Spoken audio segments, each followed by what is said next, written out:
Bonjour à tous et bienvenue dans cette nouvelle vidéo. Alors comme vous voyez aujourd'hui, je ne suis pas toute seule, je suis accompagnée de Jordan Véro. Bonjour. Bonjour Jordan, qui a bien voulu d'ailleurs prendre un petit peu de temps pour m'accorder cette interview, donc merci à toi déjà. Avec plaisir. Pour ceux qui éventuellement ne te connaîtraient pas, parce que je pense qu'il y en a beaucoup déjà qui t'ont reconnu, qui savent un peu ce que tu fais, mais est-ce que toi tu peux te présenter déjà? Oui, je suis praticien en hypnose sur Nice. Je travaille essentiellement, j'ai un cabinet où je reçois des personnes pour diverses choses, pour travailler sur des problématiques qu'ils ont, pour dépasser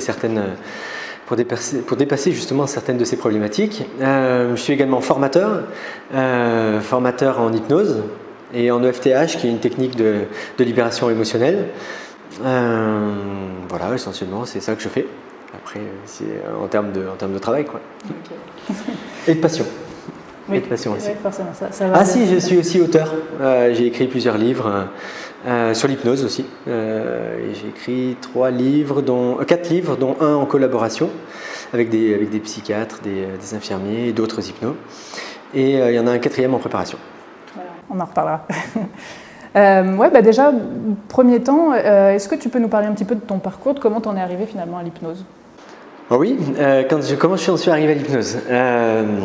En fait, quand j'étais plus jeune, j'étais inscrit à la bibliothèque municipale.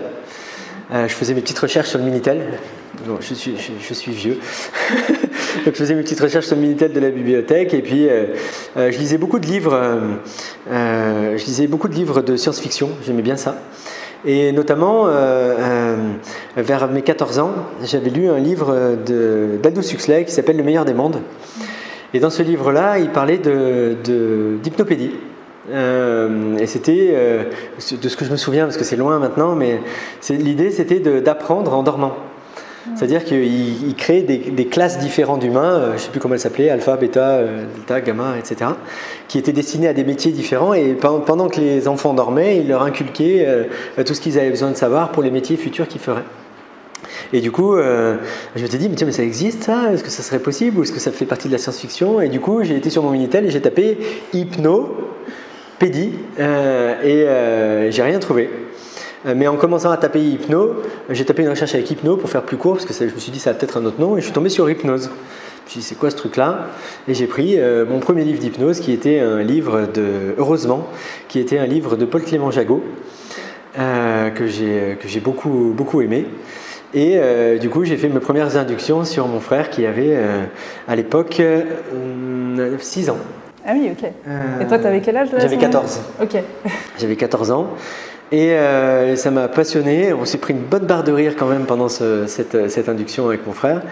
Et ça m'a passionné, j'ai trouvé ça génial et j'ai continué à explorer, à lire un petit peu en parallèle de mes études.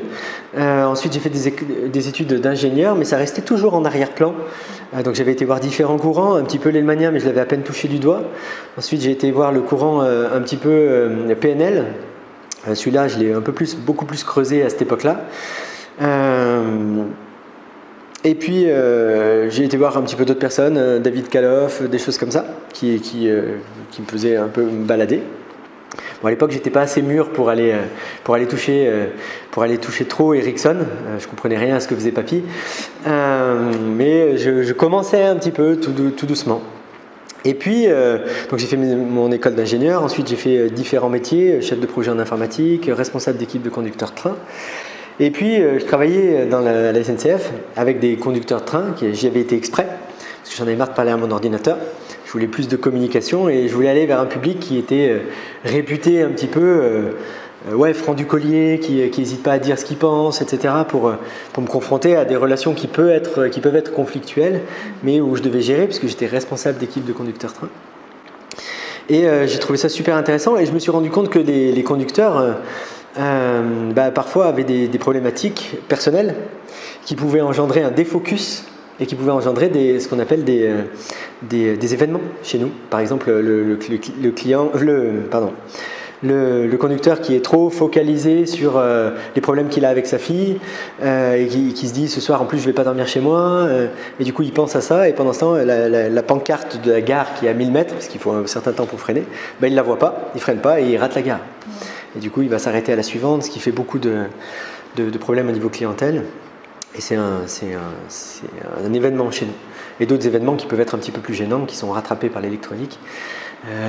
Et du coup, je me suis dit, comment je pourrais amener les conducteurs, les guider à garder leur focus, à se libérer de ça. Et du coup, j'ai été me former en hypnose. J'avais déjà pas mal de bagages, j'avais déjà testé pas mal de choses. J'avais même fait un tout petit peu d'hypnose de rue. J'étais assez à l'aise avec l'induction, mais par contre, niveau thérapeutique, j'avais zéro. Et du coup, j'ai fait une école d'hypnose et j'ai appris pas mal de choses sur le côté thérapeutique, beaucoup moins sur le côté inductif. Là, j'ai plutôt régressé, mais sur le côté thérapeutique, ça m'a donné un bagage, des connaissances, des choses que j'avais lues dans les livres, mais jamais trop pratiquées. Donc, c'était assez intéressant. Et je suis revenu avec ça dans mon métier de responsable d'équipe de conducteur de train.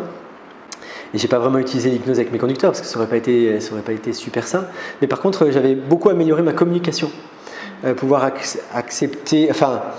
faire du gagnant-gagnant en fait. Mettre en place aussi des petits rituels pour mes conducteurs pour qu'ils fassent leur préparation courante de manière correcte, etc. Et j'arrivais à instaurer un rapport plus fort avec certains conducteurs. Bon, il y en a d'autres, c'était difficile, hein, mais globalement, j'ai gagné au change très fortement avec une communication un petit peu différente, suggestive, mais pas de l'hypnose conversationnelle, pas de l'hypnose complète. Et à ce moment-là, j'ai eu envie de créer mon cabinet. Donc j'ai fait un temps partiel pour création d'entreprise, ce qui a surpris tout le monde, parce qu'en général, ceux qui sont à la SNCF, ils y restent. Donc j'ai fait un temps partiel pour création d'entreprise, j'ai démarré le cabinet, donc il était à 50%, et il est monté très vite. Et du coup, j'ai continué pendant ces 2 ans-là. Au bout de 2 ans, je me suis posé la question, je reste à la SNCF ou je bascule en hypnose. Et ce qu'on me proposait, on me proposait des postes de plus haut niveau, mais moins bien payés, et en plus moins intéressants au niveau interactionnel. C'est-à-dire que j'aurais eu plus de gens à gérer. Au lieu d'en avoir 30, j'en aurais eu 200. Mais avec des interactions moins intéressantes. Ça me passionnait pas et j'avais l'impression de régresser en fait. Donc j'ai quitté la SNCF et je me suis lancé à temps plein dans l'hypnose. Et puis de plus en plus, j'ai creusé, j'ai fouillé. Là par contre, j'ai été voir Erickson, j'ai fouillé dans les bouquins, j'ai testé plein de choses. J'ai même organisé à Lyon des petits moments où on se regroupait entre hypno pour faire des explorations, puisque j'avais deux collègues géniales qui, si elles m'entendent, je leur dis merci encore, qui me prêtaient aussi leur cabinet. Donc on avait une grande surface pour pouvoir faire ces petits tests, ces petites explorations. Donc j'ai beaucoup exploré et là je suis rentré dans quelque chose de plus autodidacte. Ce qui me reste maintenant de ce que j'enseigne par exemple, c'est vraiment ce que j'ai acquis en autodidacte. Il ne reste pas grand chose de ce que j'ai appris avant. Mais ce que j'ai appris avant avait créé des fondations qui m'ont permis d'aller chercher des choses plus efficaces. Et puis j'ai commencé à former à la demande d'une école. Enfin, il m'avait dit tu reviendras dans 2-3 ans parce qu'il faut que tu pratiques en cabinet. Donc j'ai commencé à enseigner un petit peu dans cette école, c'était l'Arche, donc avec Kevin Finel et puis il y avait Pierre Alain, etc. Et je me sentais à l'étroit. En fait, j'enseignais des choses que je n'utilisais plus dans mon cabinet. Il n'y avait plus beaucoup de choses que j'utilisais en cabinet et j'essayais de ménager la chèvre et le chou, mais c'était compliqué parce que je me sentais incongruent. Parce que l'hypnose qu'on enseignait, pour moi, c'était pas du tout l'hypnose que je pratique. Et c'était une hypnose qui les 2 premières années après ma formation m'avait énormément enfermé, à tel point que j'avais failli arrêter pour le coup. Il y a un soir, j'étais rentré chez moi en pleurant. C'est ma femme qui m'avait récupéré. Elle m'a dit mais si t'aimes plus, arrête. J'avais l'impression d'avoir cassé ma passion en fait, parce que l'hypnose me passionnait et j'avais l'impression que je galérais à tout faire, alors qu'avant j'avais beaucoup plus de facilité, notamment pour l'induction. Et du coup, 2 ans après cette formation, j'ai dû tout relancer en autodidacte, réapprendre, casser des schémas que j'avais appris, qui étaient très blablabla. Et voilà, donc petit à petit, j'ai décidé de lancer mes propres formations pour être congruent dans ce que je faisais. Et donc j'ai lancé mes stages, et comme je voulais que mes stagiaires aient un support de cours assez complet, j'ai créé en même temps que mes 3 premiers stages, j'ai créé mes 3 premiers livres. Donc j'ai écrit le guide pratique d'hypnose rapide en premier, qui allait avec le stage d'hypnose rapide, qui a beaucoup évolué depuis, mais vraiment énormément évolué au niveau pédagogique et au niveau contenu, qui du coup va donner lieu à un second livre. Là. c'était impossible de faire une version 2, il fallait le reprendre depuis le début. Et puis il y a eu le stage hypnose de levier de changement et le stage confusion. Voilà. Et quoi d'autre le parcours, c'est à peu près, en tout cas vis-à-vis de l'hypnose, c'est à peu près celui-là, quoi. Ok, super. Ouais, donc en fait, tu as commencé par quelque chose qui n'avait pas forcément grand-chose à voir avec l'hypnose, du coup, au début. Et tu es revenu à l'hypnose puisque c'était toujours en arrière-fond à l'intérieur de toi. Après, ce qui est intéressant, et c'est ça, je trouve, moi, ça m'a aidé, par exemple, aussi à déculpabiliser, c'est de voir que toi aussi, tu as eu ces moments où tu n'y arrivais plus, ça ne te plaisait plus. Je pense qu'il y a beaucoup de praticiens qui ressentent ça. Comment tu as fait, toi, peut-être d'ailleurs, pour dépasser un peu tout ça, cette phase-là? Je suis revenu à des choses que je connaissais avant. C'est-à-dire que j'avais un petit peu exploré l'hypnose de rue avant. Quand je faisais des inductions, celles qu'on m'avait apprises dans ma formation, qui s'appelle les spirales sensorielles, les visions périphériques, j'ai l'impression d'être plus à l'intérieur de moi, en train de chercher ce que j'allais dire, que d'être vraiment avec l'autre. Et en plus, je trouvais ça pas ludique. En thérapie, on n'a pas besoin d'être ludique, mais je trouvais ça chiant à mourir, quoi. Enfin, c'était une catastrophe. Et je m'ennuyais à mourir. Et je trouvais ça, en plus, pas efficace du tout. Et quand j'ai commencé à creuser Erickson, en plus, je me suis rendu compte que, parce que ma formation était une formation d'hypnose ericksonienne à la base, je me suis rendu compte qu'Erickson ne travaillait pas du tout comme ça. Et donc, je suis revenu à du basique, mais vraiment du très très basique. Je suis revenu à ce qu'on utilise en hypnose de rue, qui est vraiment très, très basique, mais pour autant efficace, mais qu'avec un certain nombre de personnes qu'on va sélectionner en amont. Et je me suis dit, quand j'ai vu que quand j'amenais ces inductions d'hypnose de rue dans mon cabinet, j'avais des états beaucoup plus profonds, en un temps 5 fois moins important, et avec des clients qui étaient beaucoup plus dedans et beaucoup plus investis, je me suis dit, non, là, il y a un problème. Là, il y a un problème. Et du coup, j'ai travaillé avec les outils d'hypnose de rue et à les transformer pour les amener et faire en sorte qu'ils puissent être utilisés avec tous les clients. Et du coup, pour ça, j'ai été fouiller vraiment du côté ericksonien pour aller prendre ce qu'Erickson a amené à l'hypnose et puis d'autres côtés aussi parfois. Voilà. Ouais, mais je pense qu'il y a beaucoup de praticiens à un moment donné qui ressentent ce besoin de revenir aux bases, parce que souvent on dévie peut-être un petit peu de ce qu'était l'hypnose à l'origine, et c'est vrai que c'est intéressant du coup que tu aies pu toi aussi expérimenter ça et sortir du coup de cette phase-là.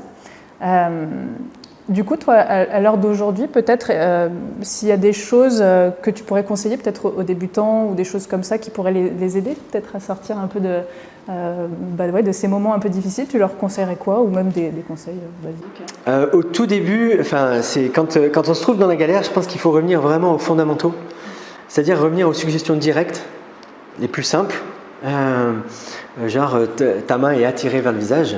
Plutôt que d'aller dans un langage très, très verbeux, je me demande de quelle manière tu vas sentir que ta main est attirée vers le visage. Peut-être que ça va commencer par un doigt ou peut-être par la paume.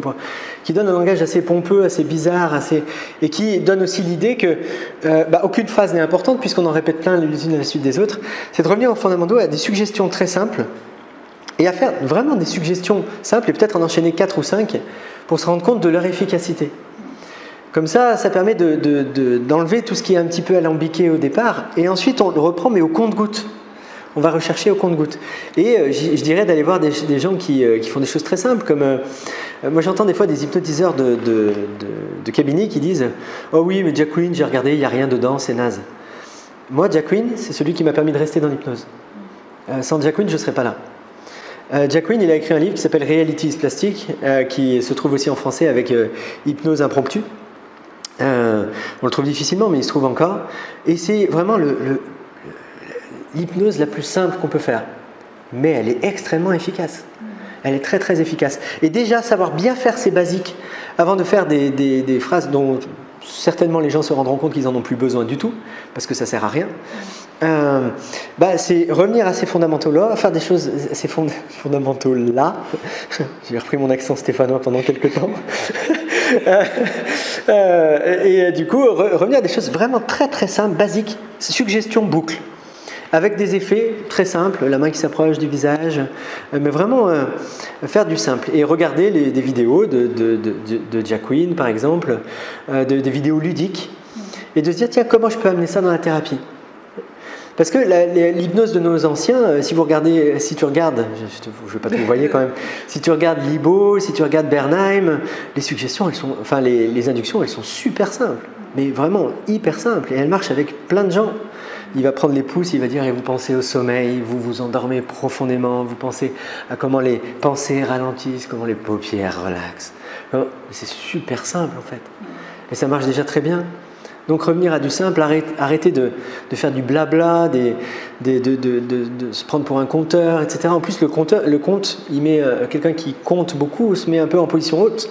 Parce que le sujet va se dire « Ah, il raconte des super histoires, c'est vraiment génial, et s'il n'avait pas été là, j'aurais pas changé. » Alors qu'il n'a pas compris comment il changeait. Avec les suggestions, au moins, la personne, quand la suggestion est directe, la personne sait ce qu'elle reçoit. Il n'y a pas d'histoire de « on fait à l'envers, on passe… » C'est cash, c'est franc. Et dans un premier temps, je pense que les gens aiment bien ça en plus. Après, parfois, il faudra des stratégies plus évoluées, mais avant d'aller vers le très évolué, je pense que c'est intéressant d'aller vers le très très simple. Suggestion basique, directe, et boucle. Et déjà, bien creuser ce qu'est une suggestion directe. Parce que les suggestions directes, si on dit tu bascules ton corps en arrière, c'est une instruction, c'est pas une suggestion. Si on dit ton corps bascule en arrière de lui-même, là c'est déjà une suggestion.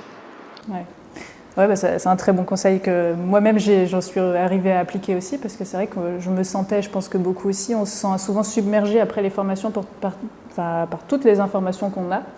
Et à plus savoir remettre de l'ordre, et du coup ça devient un fouillis où on essaye de faire quelque chose avec tout ça, mais ça devient, je trouve, très déconstruit au final, alors qu'on peut effectivement, je pense, beaucoup simplifier la pratique de l'hypnose. Quand je vois des praticiens qui disent je sais pas quoi dire, en fait il n'y a pas forcément besoin de chercher justement des phrases de poète ou autre, et c'est vrai que je pense qu'il y a un gros problème où il y a à ce niveau-là, une grosse difficulté chez la plupart des praticiens. Je pense que les formations de bonne volonté veulent enseigner tous les outils, mais sans faire acquérir les bases fondatrices. Et sans ces fondations, je pense que c'est difficile d'utiliser les stratégies plus avancées. Et souvent, du coup, on passe à côté des stratégies plus avancées à cause de ça, parce que les fondements ne sont pas là. Et des fondements simples. On peut vraiment faire des inductions super efficaces avec juste des boucles inductives et des suggestions directes. Et on dit souvent les suggestions directes, oui, mais il faut que la personne soit réceptive. Non, moi je travaille beaucoup avec des boucles et des suggestions directes, et chez 80 à 90% des personnes, ça va fonctionner. À condition de mettre aussi des suggestions non verbales, des choses comme ça. Mais globalement, l'hypnose reste assez simple. Et de toute façon, c'est au sujet de la construire. Nous, on donne une suggestion, mais c'est le sujet qui la construit. Quand on construit un conte, on construit presque tout le monde, et le monde de la personne. Et limite, on est presque en train de l'enfermer. Ça ne veut pas dire que c'est pas bien, ça ne veut pas dire qu'il ne faut pas l'utiliser. Ça veut dire que peut-être pour commencer par ça, c'est pas facile. J'entends parfois des praticiens qui me disent « Ah mais moi, la métaphore isomorphique, j'arrive pas à faire ça. » Je dis « Mais moi non plus, je sais pas faire, c'est trop compliqué. » Je pense que des praticiens peuvent y arriver sûrement, mais de là à commencer par ça, je pense que c'est une grosse erreur. Et toi d'ailleurs, tu as commencé par le spectacle, je crois, c'est ça? Oui et non, peut-être plus l'hypnose de rue quand même, mais très rapidement je me suis formée en thérapie, donc ça s'est chevauché. Justement, moi je me suis retrouvée aussi avec un dilemme, mais je vois pas du tout les mêmes choses en hypnose de rue qu'en thérapie. Je me suis dit qu'est-ce que je fais de tout ça, et pareil, le spectacle, on m'a dit c'est pas bien, etc. Et puis en final, je me suis dit il y a peut-être des choses à prendre quand même, et puis je voulais voir par moi-même. Puis finalement, je me suis aperçue que déjà c'est très complémentaire et qu'il y a plein de choses à piocher dedans, et ça m'a énormément aidé, moi personnellement, l'hypnose de rue et le spectacle aussi, à décomplexer la pratique après de thérapie. D'ailleurs, c'est pour ça que j'avais été voir, parce que moi je ne connais pas l'hypnose de spectacle, même si les routines ne sont pas les mêmes, c'est pour ça que j'avais été voir ta formation pour le coup. C'est vrai, merci. Toujours. Et que j'avais trouvé cool, parce que je trouvais ça simple, précis, et vraiment on était sur les fondations, et ça grimpait petit à petit. Ça s'ouvrait petit à petit. Donc j'ai trouvé ça intéressant. Je pense que, en plus, si on regarde historiquement, l'hypnose thérapeutique a toujours été relancée par l'hypnose de spectacle finalement. C'est-à-dire qu'il y a une espèce de… J'entends parfois les médecins qui vont râler sur les hypnothérapeutes qui ne sont pas du côté médecin, mais les hypnothérapeutes parfois font pareil en râlant sur les hypnotiseurs de spectacle. Mais si on regarde bien historiquement, ils sont quand même… c'est quand même vachement relié, quoi. S'il n'y avait pas eu les hypnotiseurs de spectacle, il y aurait eu parfois le regain pour l'hypnose thérapeutique ne serait pas venu, et on n'en serait peut-être pas là où on en est maintenant en hypnose. Ouais, et puis c'était peut-être justement ça qui m'a poussée aussi à aller voir le spectacle, c'est de voir un peu cette guerre des deux clans, je comprenais en fait les reproches qui se faisaient mutuellement, et je me suis dit mais en fait c'est dommage, parce que déjà je pense qu'on est tous passionnés par la même chose, et il y a quelque chose quand même, je pense, qui est intéressant à populariser aussi, à peut-être faire connaître on va dire, au grand public. Et je me suis dit, mais oui, on peut peut-être faire le lien aussi que ce qui ne va pas en spectacle, on peut peut-être amener peut-être des outils de la thérapie pour que ce soit peut-être autre chose qu'on montre aussi, et puis inversement. Et effectivement, je trouve ça dommage, parfois les critiques trop rapides qu'on fait au spectacle. Et puis, oui, en fait, c'est totalement complémentaire et il y a plein de choses à apprendre. Et au final, moi je dis souvent, c'est vrai qu'en spectacle, au moins il y a de l'hypnose. C'est vrai. Alors que c'est vrai que parfois, on se retrouve avec des praticiens qui font plus de la relaxation, ce qui est pas mal là non plus. Moi je suis la première à dire que ça peut être très utile. Mais il manque tous les phénomènes hypnotiques et autres. Et c'est ce que je trouve bien aussi, toi, dans ta formation, c'est que oui, on voit de l'hypnose là vraiment, comment induire ça, ce qui manque peut-être parfois dans beaucoup de formations, où c'est peut-être survolé. Et là, on revient aux bases, en fait, tout simplement. Ouais. Comment on induit un état d'hypnose et les phénomènes hypnotiques qui vont de pair. Ouais, puis des fois il y a des critiques qui sont faites au spectacle qui sont surprenantes parce qu'on dit souvent que les hypnotiseurs de spectacle sont très directs, mais si on regarde bien, ils ne le sont pas tant que ça. Et parfois ils sont même plus indirects que des hypnothérapeutes. Parce que quand un hypnotiseur dit, je prends un effet qu'ils utilisent assez souvent, quand ils disent voilà, il fait froid dehors, la fenêtre est fermée, vous êtes sous vos couvertures, vous êtes chaud, vous êtes bien, c'est confortable, et puis qu'ils disent et la fenêtre s'ouvre et la neige rentre, et qu'on voit toutes les personnes grelotter, ben c'est une suggestion directe, c'est vrai dans la forme, mais l'effet il est indirect. C'est-à-dire que la fenêtre s'ouvre est une suggestion directe, mais derrière, ça va créer, il n'a jamais dit qu'ils allaient avoir froid, il n'a jamais dit qu'ils allaient grelotter, et ça va se créer justement par la contextualisation. Donc c'est très indirect pour le coup. Et il y en a plein comme ça de suggestions des hypnotiseurs de spectacle qui vont amener vers parfois des émotions, alors que il n'a jamais demandé d'avoir l'émotion. Par exemple, vous avez gagné au loto et puis la personne elle est comme une folle, elle a une émotion, elle est super contente, super heureuse. Il lui a jamais demandé de ressentir de ça, alors que parfois des hypnotiseurs de cabinet vont au contraire être très directs avec une forme indirecte en disant dans un moment tu vas sentir que tu reconnectes à quelque chose de très agréable en toi, de très... Ah ouais, mais ça reste assez direct dans la forme, même si dans le fond, même si la forme est un petit peu indirecte. Donc cette guéguerre, elle est un petit peu dommage. Après, je comprends, parce qu'il y a certaines choses de l'hypnose spectacle qui ne me plaisent pas du tout. Mais je pense qu'il y a un tri à faire, mais il ne faut pas jeter le bébé avec l'eau du bain, quoi. Aussi bien d'un côté que de l'autre. Ouais, puis je dis souvent, le problème, c'est pas le spectacle, mais c'est la manière dont c'est fait. Et moi aussi, je suis la première à dire, il y a des choses que j'aime pas trop voir. Et c'est pour ça aussi que je me suis dit, au lieu de critiquer, qu'est-ce qu'on peut amener, qu'est-ce qu'on peut faire différent. Et c'est là où je me suis dit, à ma petite échelle, si je peux déjà montrer autre chose. Et je voulais surtout amener un peu de pédagogie, parce qu'il y avait tellement de mythes autour de l'hypnose aussi. Mais ouais, c'est vrai que c'est tellement complémentaire, et je trouve que c'est dommage de se marcher sur les pieds, alors qu'on peut avancer ensemble et faire des belles choses ensemble. Ouais, puis il y a un truc aussi que je trouve intéressant, toi, dans ta formation, c'est un truc, moi aussi, alors je le disais pas forcément pareil, mais par rapport, tu parles du cadre d'exploration, d'inviter la personne à explorer. Tu peux en parler peut-être un peu plus? Ouais. Ça c'est vraiment le truc, c'est un truc tout bête. Quand j'étais vraiment pas bien, quand j'étais dans mes 2 ans là où je galérais et que j'ai voulu revenir aux suggestions directes, mes suggestions directes en fait elles étaient moisies parce que c'était peut-être que tu vas sentir que ta main s'approche vers le visage, ou des choses qui étaient, il y avait des modérateurs partout en fait, parce que je me disais et si ça marche pas, et si ça marche pas.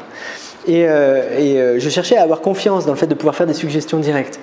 Et du coup, j'avais essayé de faire des séances pour travailler sur la confiance en soi, mais ça marche pas ces choses-là. Et du coup, je me suis dit, mais en fait, il me faut un cadre sécure. Il me faut un cadre sécure pour pouvoir faire mes suggestions de manière vraiment, une vraie suggestion, quoi, où je la donne et je la pense et je la crois vraiment. Où je me la permets et je me permets aussi qu'elle échoue. Et c'est là que je me suis dit, je vais créer un cadre d'exploration. Et le cadre d'exploration, c'est en fait, d'annoncer au client que je ne le connais pas, donc on va explorer ensemble.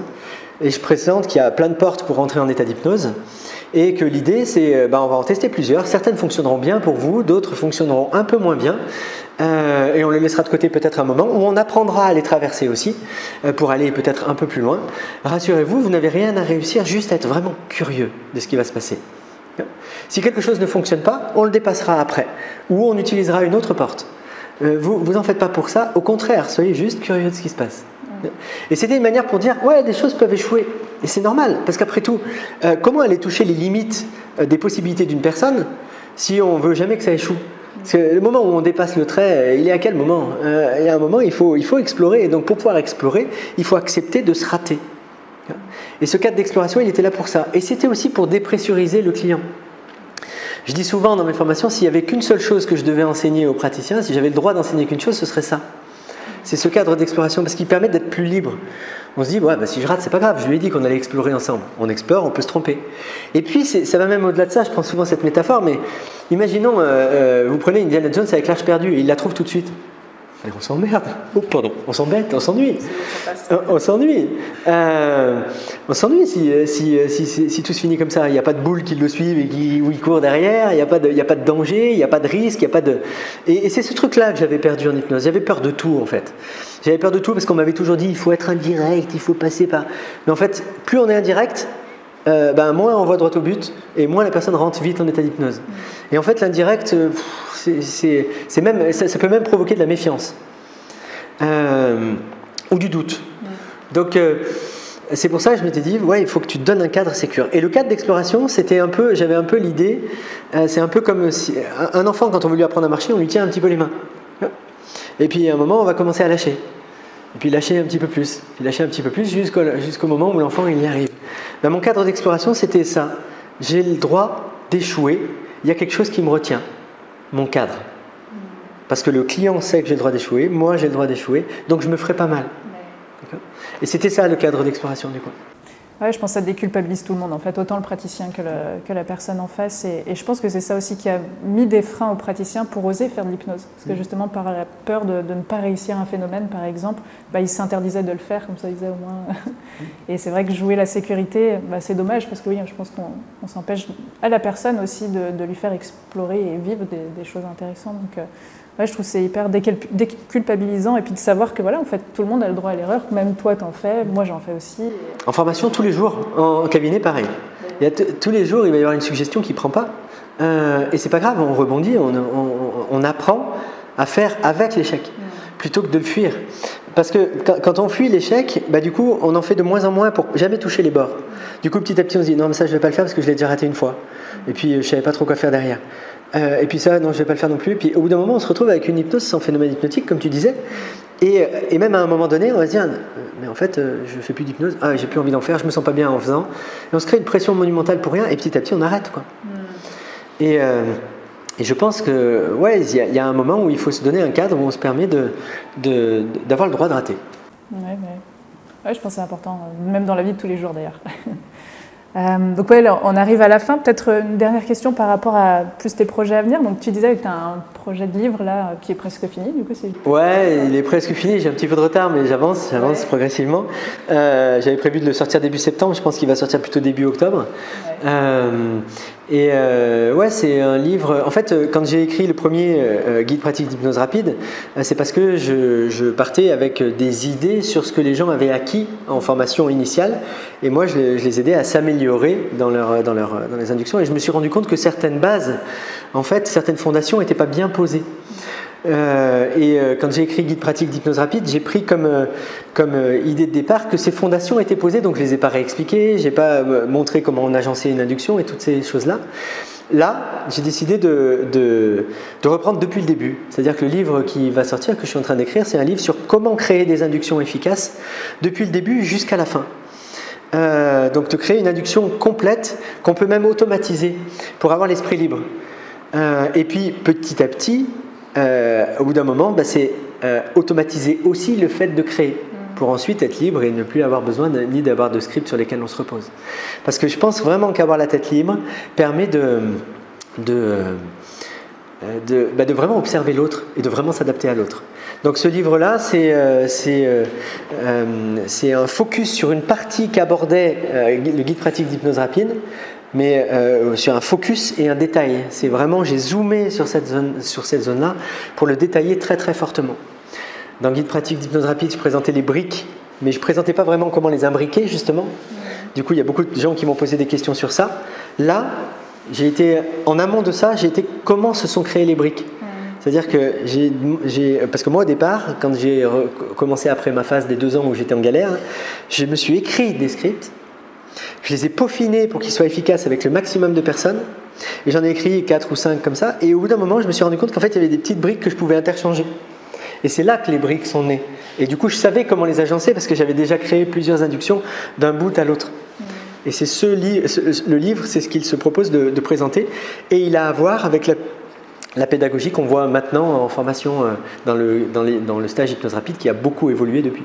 Ok, super. En plus, je pense qu'il y avait un gros manque à ce niveau-là en termes de littérature. Souvent, il y a plein de livres où ils disent oui, faites une induction par exemple, mais sans expliquer vraiment comment on la construit, toutes les étapes, et décortiquer finalement un peu tout ça. Et c'est quand même la base, encore une fois. Donc, moi, je trouve que c'est super que tu te sois concentré là-dessus. Typiquement, souvent, il va y avoir des inductions qui sont enseignées. Par exemple, la spirale sensorielle, si je prends cet exemple.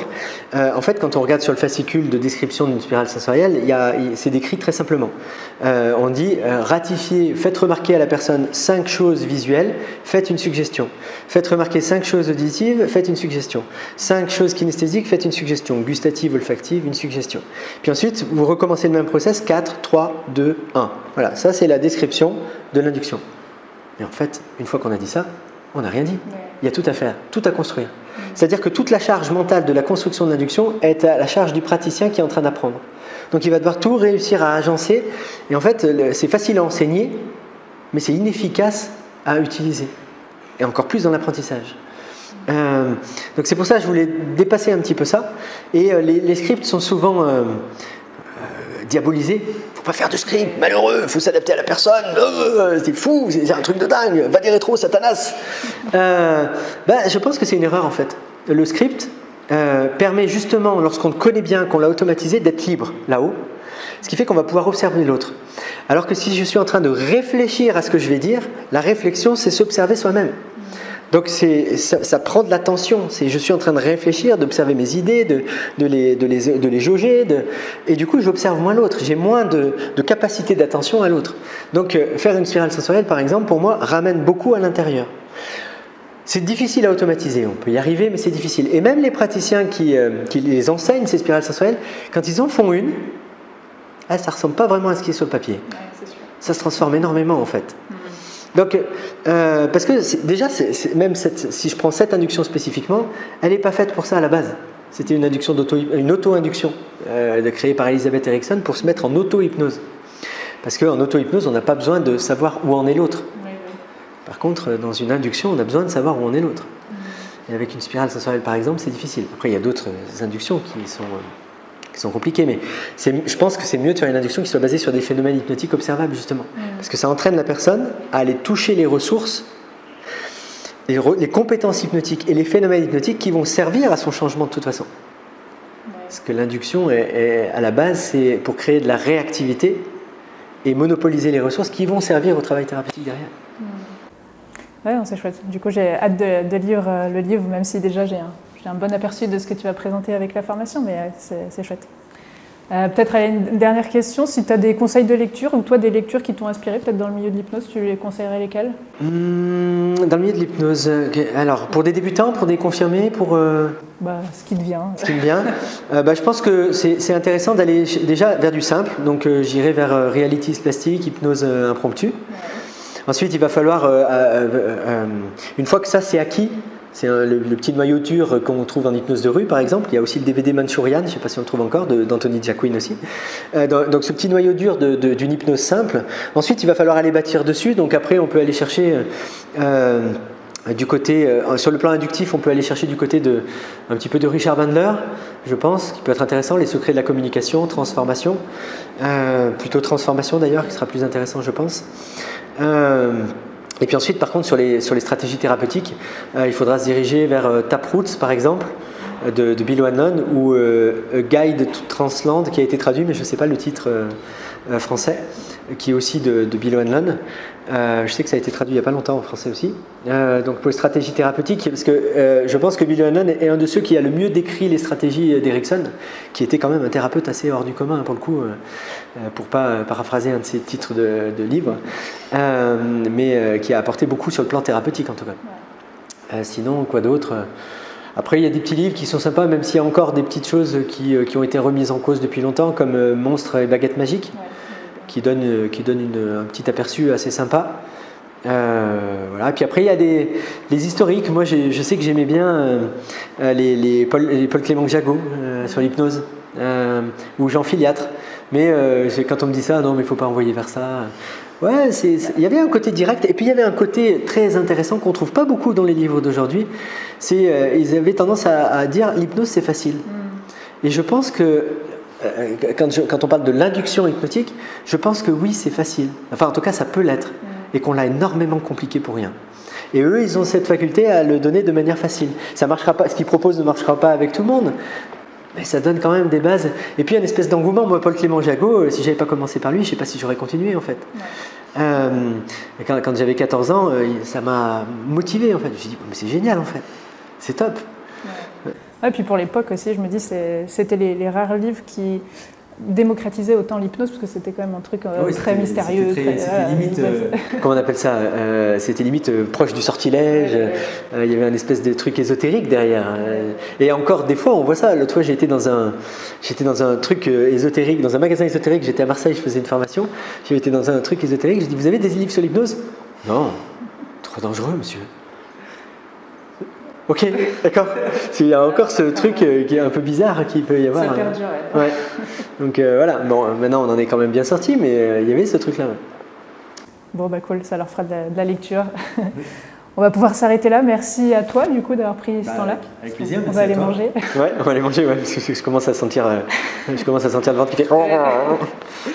Et puis, n'hésitez pas à suivre du coup tout ce que fait Jordan. De toute façon, on le trouve assez facilement en tapant son nom, que ce soit pour ses livres, les formations que je conseille. Du coup, vraiment, c'est un vrai plus, je pense. Ah bah pour commencer simple d'ailleurs, j'y ai pas pensé, mais ta formation. Ah, bah merci. Parce que la dernière fois que j'y étais, moi, quand je la suivais, il y avait pas mal de débutants pour le coup. Ouais, ça reste. Ouais. Je l'ai axé pour l'instant vachement débutant. Je pense que je ferai des modules après un peu plus. Et du coup, c'est vraiment les bases, et puis il y a le côté ludique. Et en même temps avec le respect, et je trouve que c'est une bonne base. J'avais pas pensé sur le coup, mais c'est une bonne base. C'est gentil, très bonne base. Merci beaucoup. Enfin même plus qu'une base pour le coup. J'essaie de donner en tout cas les outils nécessaires déjà pour autant. D'ailleurs on peut tout faire, que ce soit de l'hypnose de rue, de spectacle et de thérapie. Du coup revenir un peu à ça, donc ça parle un peu à tout le monde. Et quand tu dis base, c'est pas péjoratif parce que moi aussi je reviens aux bases en fait. Dans une hypnose simple, je pense que les bases sont plus intéressantes que le foisonnement. Une fois que ça c'est solide, on peut aller chercher un petit peu, mais on verra qu'on n'en a pas tant besoin que ça.